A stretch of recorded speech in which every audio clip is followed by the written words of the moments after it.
Estamos aqui no Friedrichstadtpalast, que é uma coisa linda, né? Eu já mostrei nos stories o tamanho dele. Ele é gigante, ele realmente tem uma proporção, ele tem vários andares, né? O lustre maravilhoso dele. Vocês podem ver aqui. Esse palácio tem no nome, né? Palast. Que comporta muitas centenas de pessoas. Eu postei as fotos da sessão do Pinóquio, do Matteo Garrone. Que filme lindo, inclusive.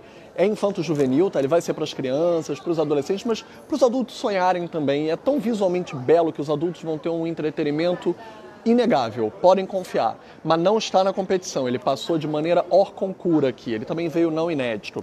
Vamos agora que passamos na primeira metade do festival, e vale dizer que agora que passamos na primeira metade, tivemos um release de imprensa que o festival liberou, falando que ele está tendo recordes de público dentro do festival e que, inclusive, os lançamentos comerciais em Berlim diminuíram a arrecadação típica desse período do ano, porque o festival superou em termos de venda de ingressos. Muito legal isso, ficamos muito felizes e é de fato um engajamento da população daqui, porque lembremos, dos 5 festivais europeus principais, sendo os 3 Cannes, Berlim e Veneza, os outros 2 são Locarno e Roterdã, Berlim é o que tem maior número de público, mas também porque é o festival mais aberto para o público. Cannes não é, né? São poucas as sessões populares, e Veneza tem também outras várias questões. Berlim é o mais aberto ao público e, de fato, ele expandiu esse ano com algo parecido com o que aconteceu com o Festival do Rio, que ele acionou cinemas dos arredores periféricos. Então tem mais salas mais espalhadas em outras regiões da cidade. Lembremos que a cidade é gigantesca. Então eu vou fazer um pequeno balanço dessa primeira metade, que a gente vai fazer assim: filme com favoritismo ou muito bom, filme bom, mas que não tem nenhum favoritismo para prêmio, e filme ou ruim ou que não tem nenhum favoritismo para prêmio mesmo. Então vamos lá, eu vou começar na ordem. O Volevo Nascondermi, o italiano, sobre o pintor. Ele tem chance de melhor ator ainda, mas guardem isso porque vai empatar ali com outras pessoas com chance também.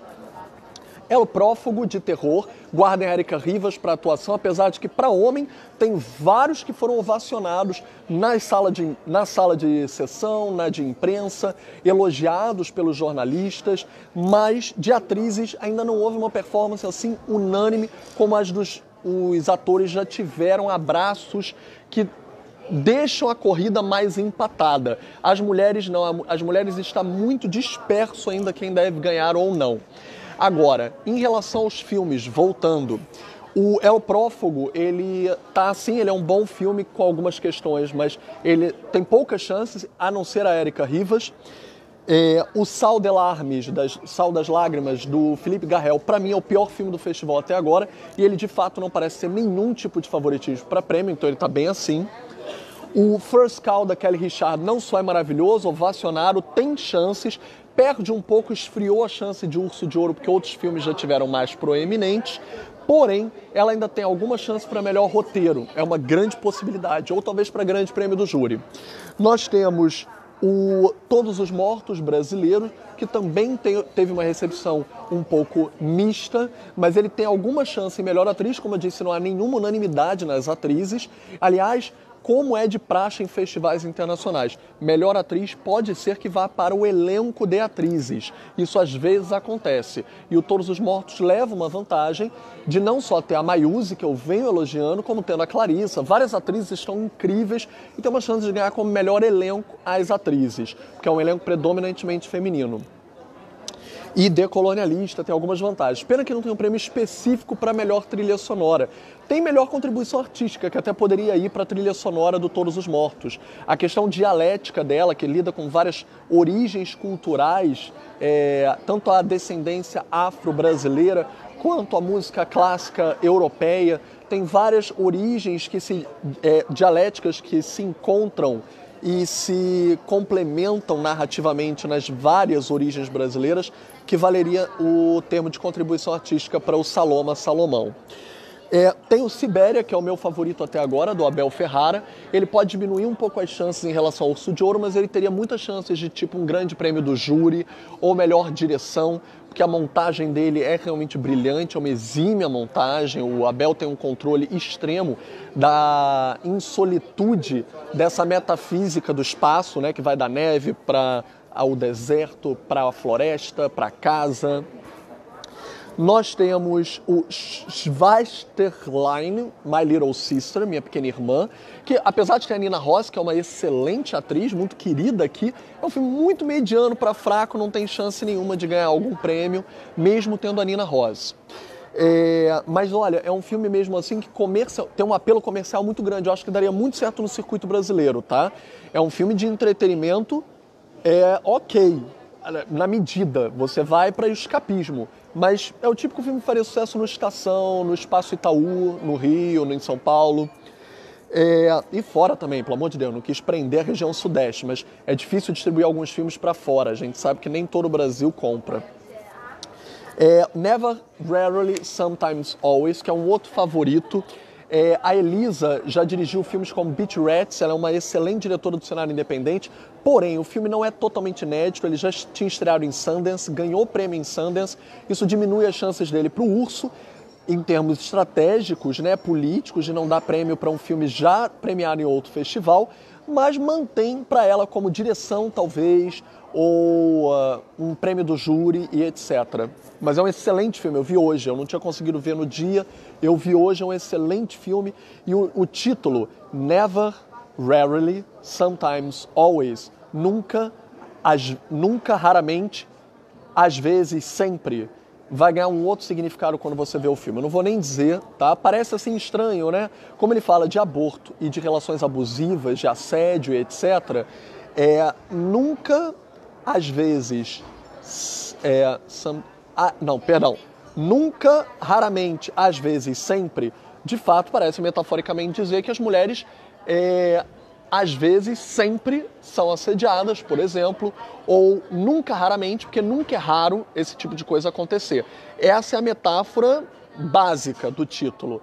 Esperem para ver dentro do filme. Dentro do filme, esse título vai ganhar uma cena com uma sequência tão poderosa que vai ganhar um outro significado esse título. Esperem por esperar. E as atrizes também estão ótimas. São outras duas que podem ter a Sidney e a Thalia, que vai estar no novo filme do Spielberg, a refilmagem de West Side Story.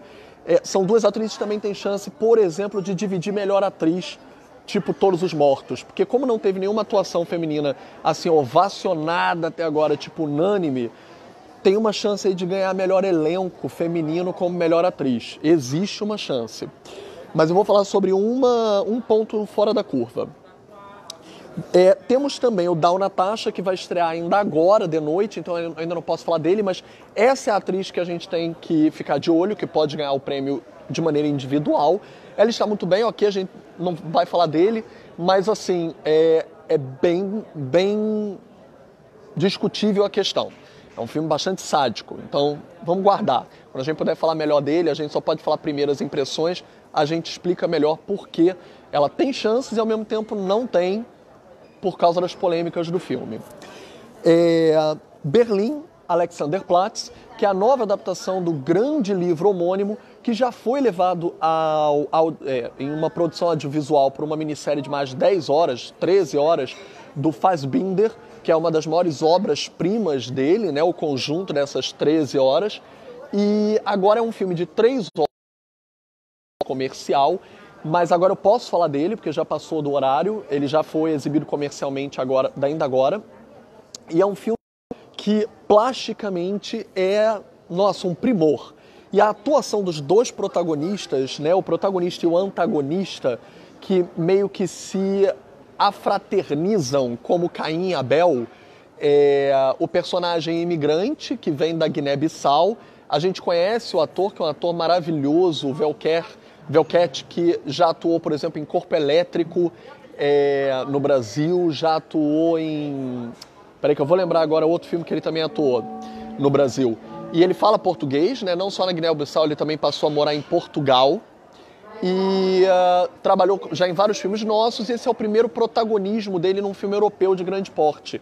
E acreditem, ele está incrível. O vilão, entre aspas, do filme, o antagonista dele também está.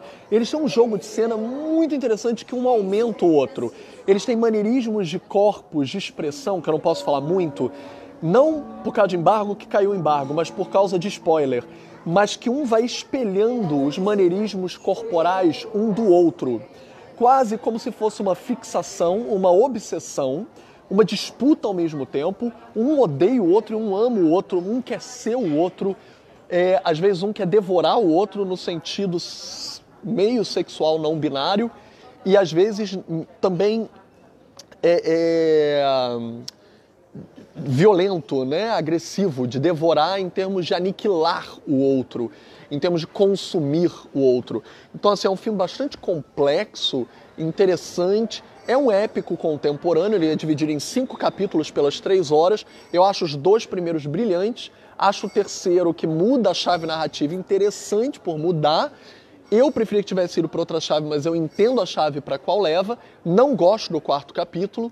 E o 5º acho que salva o 4º. É um filme muito forte, é um dos meus favoritos aqui da competição, apesar de que seja um épico de narrativa clássica. Mesmo sendo contemporâneo, ele é clássico, tá? O volta e meia, ele tenta puxar para a vanguarda, ele tenta sair do clássico. Eu acho que os 2 primeiros episódios conseguem surpreender nisso, mas depois ele vai ficando na mesma proposta que uma narrativa clássica ofereceria, com soluções parecidas. Mas mesmo assim, isso também vem do livro, não dá para mudar muito. É porque foi adaptado para questões muito atuais, que a Europa, da adaptação do Fassbinder, ou de quando o livro foi escrito, já mudou muito nessas décadas todas, né? A gente está falando de uma outra Europa hoje, seja em termos da marginalidade à margem da sociedade, as questões de imigração e de refugiados políticos, né?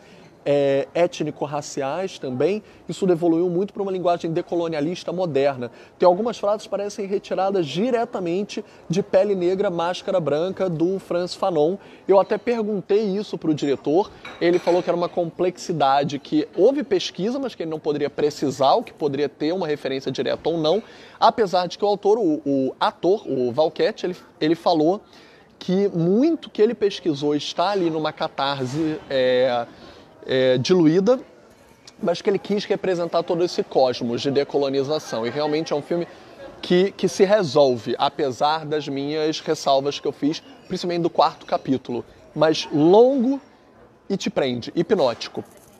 E The Road's Not Taken, da Sally Porter, que eu acho que eu também não posso falar ainda, porque ele só vai estar a partir das 10 comercialmente aqui, ainda são 8h30. Então não posso falar dele, mas claro, a gente sempre espera que eu já vi o Javier Bardem seja um baita ator, continua sendo, vamos falar dele quando pudermos. O do Sansu eu já posso falar, mas eu não vi, vou ver amanhã, a gente complementa amanhã, gente. Então o restante da competição vem amanhã e depois de amanhã ainda vem Tsai My Liang, vem o Hit Pan, que é um documentarista cambojano incrível, né? Vejam a imagem que falta, fez um grande sucesso comercial no Brasil do circuito de arte, né? Comercial alternativo. Ficou meses em cartaz. E amanhã eu vou ver mais filmes brasileiros. A Irmã e o Reflexo de um Lago. Então a gente vai poder falar sobre mais filmes brasileiros muito em breve, ou coproduções brasileiras muito em breve. E eu estou doido para ver, mas eu acho que eu só vou poder ver na sexta o Meu Nome é Bagdá, que estreou ontem. Eu não pude ontem porque eu tive que ir numa outra sessão, e da Caru, né? Que, nossa senhora, eu só vi o que os colegas compartilharam.